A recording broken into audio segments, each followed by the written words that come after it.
ഇന്ന് ഈ ഇടവകയെ സംബന്ധിച്ചിടത്തോളം ഒരു വലിയ ദിവസമാണ്, ഒരു പെരിയ ദിവസമാണ് പെരുന്നാൾ. ഈ ഇടവകയുടെ കാവൽ പിതാവും നമ്മുടെ എല്ലാം മധ്യസ്ഥനായി നിന്ന് ഉയരത്തിൽ നിന്ന് ശക്തി വാങ്ങിത്തരുന്ന മോർ ഗീവർഗീസ് സഹദായുടെ ഓരോ പെരുന്നാൾ, ആ പരിശുദ്ധൻ്റെ പ്രാർത്ഥന നമുക്ക് കോട്ടയായിരിക്കട്ടെ, കൂട്ടായിരിക്കട്ടെ, കാവലായിരിക്കട്ടെ എന്ന് പ്രാർത്ഥിക്കുകയാണ്.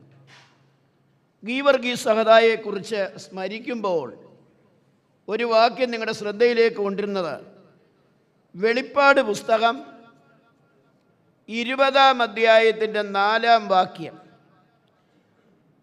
യേശുവിൻ്റെ സാക്ഷ്യവും ദൈവവചനവും നിമിത്തം തല ഛേദിക്കപ്പെട്ടവൻ.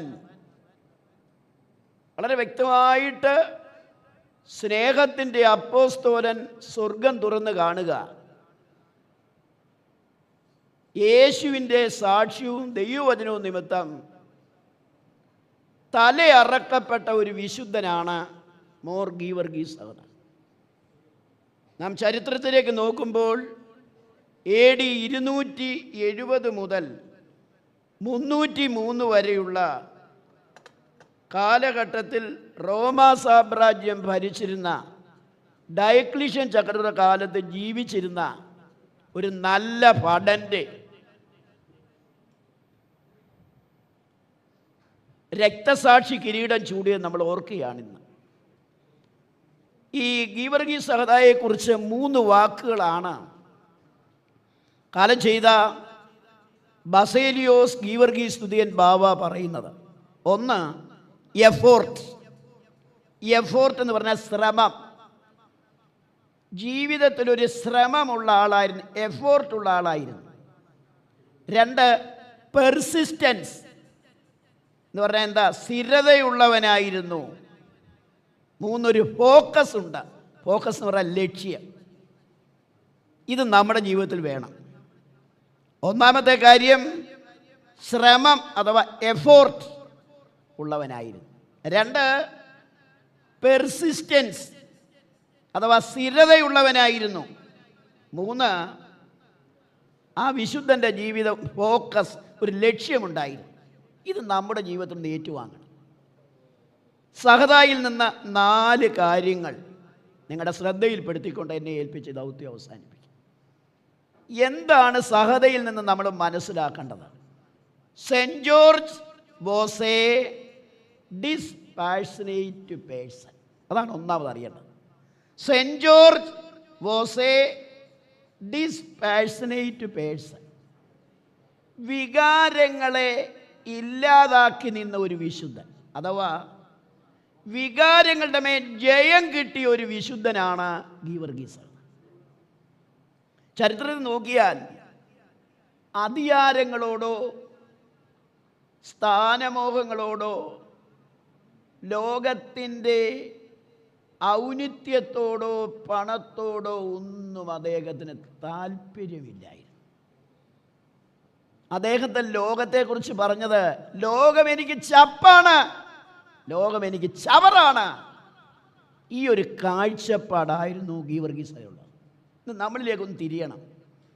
നമ്മൾ ഇന്ന് ഏറ്റവും വലിയൊരു പ്രശ്നം എന്താണെന്ന് ചോദിച്ചാൽ, ലോകത്തെയും ലോകത്തിലുള്ളതിനെയും സ്നേഹിക്കുന്നവനാണ് നമ്മൾ.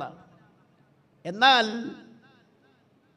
ലോകം അദ്ദേഹത്തിന് ഒരു വിലയും കൊടുത്തില്ല. കാരണം ലോകത്തോട് അദ്ദേഹത്തിനുണ്ടായിരുന്ന ഒരു ഡിസ്പാഷനേറ്റ് ലൈഫ്, ഒരു വികാരങ്ങളോടും താല്പര്യമില്ല. അദ്ദേഹത്തിന് താല്പര്യം 4 കാര്യങ്ങളുണ്ടായിരുന്നു. 1, തൻ്റെ ദൈവത്തിൻ്റെ സൃഷ്ടിയും കൈപ്പണിയുമായിരിക്കുന്ന ദൈവജനത്തെ ശത്രുക്കളുടെ കയ്യിൽ നിന്ന് രക്ഷിക്കണം.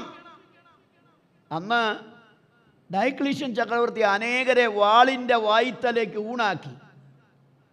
2, അദ്ദേഹത്തിൻ്റെ രണ്ടാമത്തെ ഒരു പ്രത്യേകത, അദ്ദേഹത്തിന് മൃഗങ്ങളെ അദ്ദേഹം സ്നേഹിച്ചു, പക്ഷികളെ സ്നേഹിച്ചു, ജീവജാലങ്ങളെ സ്നേഹിച്ചു. അദ്ദേഹത്തിന് അതൊക്കെയായിരുന്നു വലുത്. അതുകൊണ്ടാണ് ഞാൻ പറഞ്ഞത് Saint George was a dispassionate person. ഇന്നത്തെ ഏറ്റവും വലിയ കുഴപ്പം അതാണ്. നമുക്ക് നമ്മുടെ ആകർഷണം ഇവിടോട്ടാണ്. അദ്ദേഹം പിതാക്കന്മാരായ വട്ടശ്ശേരി തിരുമേനി പറഞ്ഞത്, സഭയുടെ മലങ്കര സഭയുടെ പരിശുദ്ധനായിരിക്കും വട്ടശ്ശേരി പറഞ്ഞത്, തൃത്വത്തിൽ സന്തോഷിച്ചവനാണെന്ന്.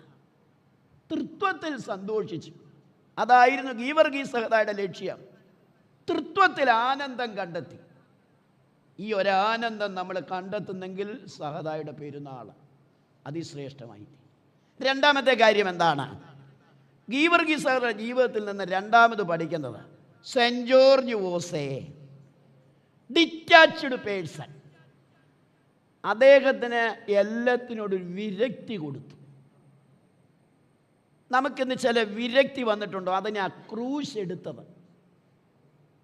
ക്രൂശ് എടുക്കുക എന്ന് പറഞ്ഞാൽ സ്വയത്തെയും ജഡത്തെയും ലോകത്തെയും മരിപ്പിക്കുക എന്നാണ്.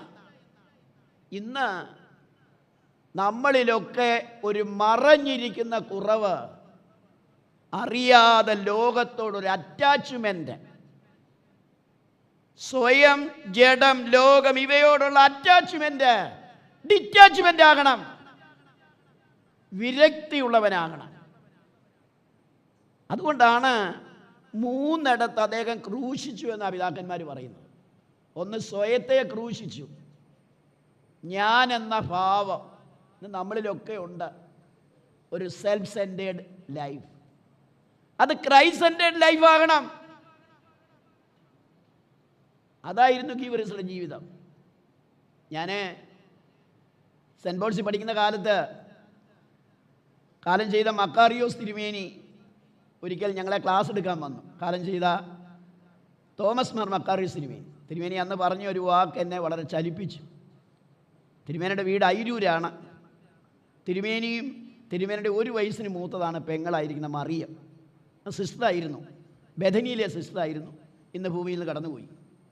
അവർ രണ്ടുപേരും ജനിച്ചപ്പോൾ ഒത്തിരി അസുഖങ്ങളുണ്ടായിരുന്നു. അപ്പം വല്യമ്മച്ചി ഒരു നേർച്ച നേർന്നു. തിരുമേനിയുടെ വല്യമ്മ ഒരു നേർച്ച നേർന്നു. ഈ കുഞ്ഞുങ്ങൾക്ക് വേണ്ടി അവരുടെ കയ്യിലൂടെ പിടിപ്പണം വാരിക്കണം. പുതുപ്പള്ളി ചെന്ന് കുഞ്ഞുങ്ങളെ കൊണ്ട് പിടിപ്പണം വാരിച്ച് ഒരു സമർപ്പണം ചെയ്ത് ഈ കുഞ്ഞുങ്ങളുടെ അരിഷ്ടയൊക്കെ മാറാൻ. പക്ഷേ അപ്പന് ഇതിലൊന്നും വലിയ വിശ്വാസമില്ലായിരുന്നു. തിരുമേനിയുടെ പിതാവിന് അല്പം യുക്തിവാദിയായിരുന്നു അദ്ദേഹം. ഇതിനോടൊന്നും വലിയ താല്പര്യമൊന്നുമില്ല. കാരണം അന്നത്തെ കാലമല്ലേ. തിരുമേനിയുടെ പിതാവ് ഇതിനൊന്നും അങ്ങോട്ട് സമ്മതിച്ചില്ല. അമ്മച്ചി മരിച്ചു പോവുകയും ചെയ്തു. അങ്ങനെ നാളുകൾ മുന്നോട്ട് പോയി. ഏതാണ്ട് ഒരു വയസ്സോളമായി 2 കുഞ്ഞുങ്ങൾക്ക്. രണ്ടുപേരും അപ്പുറത്തും ഇപ്പുറത്തും കിടക്കുക. ഉറക്കിയിട്ടേച്ച് പോയതാ. പെട്ടെന്നാണ് 2 ചങ്കൂരിയും പാമ്പ് അപ്പുറത്തും ഇപ്പുറത്തും ചുറ്റിക്കിടക്കുന്നു. അയ്യോന്ന് വിളിച്ചു. ഉടനെ ഭാര്യ പറഞ്ഞു, ഈ തിരുമേനിയുടെ അമ്മ, അതേ നമ്മളൊരു നേർച്ച പറഞ്ഞില്ലേ, പുതുപ്പള്ളിയിൽ കൊണ്ടുപോയി കുഞ്ഞുങ്ങളെ സമർപ്പിച്ച് ഒരു പിടിപ്പണം വാരിച്ചേക്കാമെന്ന് അത് വല്യമ്മച്ചി പറഞ്ഞതാ. അയ്യോ അത് ഞാൻ ചെയ്യാം. ആ പാമ്പ് ഇറങ്ങിപ്പോയി. അങ്ങനെ അപ്പനിലൊരു മനന്തിരിവ് ഉണ്ടാക്കിയത് ഞങ്ങളെ കൊണ്ട് പിടിപ്പണം വാരിച്ചതിന് ശേഷമാണ്. അപ്പോൾ എന്ത് തിരുമനസിൻ്റെ സാക്ഷ്യം പറഞ്ഞു. ഞാൻ എന്തിനാ ഇത് പറഞ്ഞത്? നിങ്ങൾ ഓർത്തുകൊള്ളണം, വിളിച്ചാൽ നമ്മുടെ അരികിലെത്തി നമ്മുടെ പ്രശ്നങ്ങൾക്കൊരു മറുപടി തരുന്ന പുണ്യപുരുഷനാണ് ഗീവർഗീസ്. അതുകൊണ്ട് ഗീവർഗീസ് സഹദായിൽ നമ്മൾ കാണാൻ കഴിയുന്ന രണ്ടാമത്തെ കാര്യമാണ് Saint George was a detached person. ഭൂമിയെ ഒന്നും ആകർഷിക്കാതെ അദ്ദേഹത്തിന് ദൈവവചനത്തിൽ ആനന്ദിച്ചു. Divine word of God. അദ്ദേഹം എപ്പോഴും പറയും 3 S. എന്താ പറയുന്നതെന്നറിയാം അദ്ദേഹം? ഗോഡ് ഈസ് മൈ സ്ട്രെങ്ത്, യഹോവ എൻ്റെ ബലം. ഗോഡ് ഈസ് മൈ സപ്പോർട്ട്, ദൈവം എൻ്റെ സഹായി. ഗോഡ് ഈസ് മൈ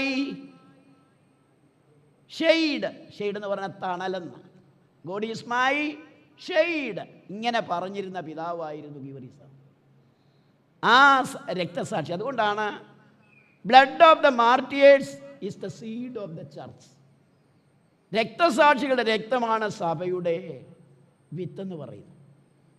മൂന്നാമത്തെ കാര്യം എന്താണ്? Saint George was a renounced person.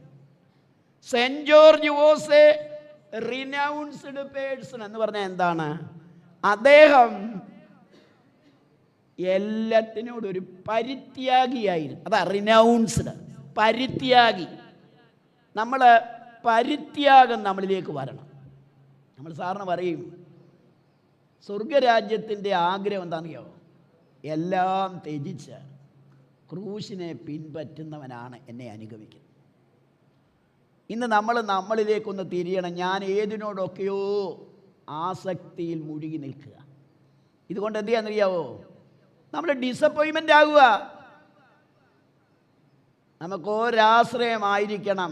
എൻ്റെ ജീവിതത്തിൻ്റെ കേന്ദ്രം തൃത്വമാകണം. നാലാമത്തെ കാര്യം എന്താണ്? ഗീവർഗീസോദായിൽ നമ്മൾ കാണുന്നത് Saint George was a fearless person. ഭയമില്ലായിരുന്നു. അതുകൊണ്ട് അതേ എപ്പോഴും പറയും, ലോർഡ് ഈസ് മൈ ഷെപ്പേർഡ്. യഹോവ എൻ്റെ ഇടയൻ, I shall not be in want. അതുകൊണ്ട് എന്ത് ചെയ്യുന്നറിയാവോ?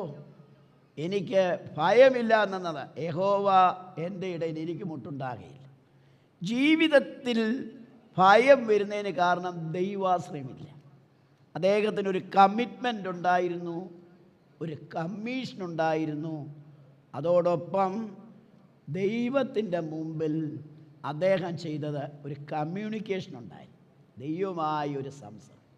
ഞാൻ എൻ്റെ വാക്കുകൾ അവസാനിപ്പിക്കുക. ഗീവർഗീസഹദായുടെ ഈ വർഷത്തെ പെരുന്നാൾ നമ്മുടെ ജീവിതത്തിൽ 4 ചിന്തകളാണ്. Saint George was a passionate person.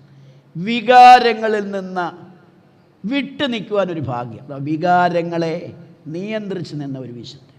2, Saint George was a detached person. വിരക്തി ഉണ്ടായിരുന്നവൻ. Saint George was a renounced person. പരിത്യാഗമുള്ളവൻ.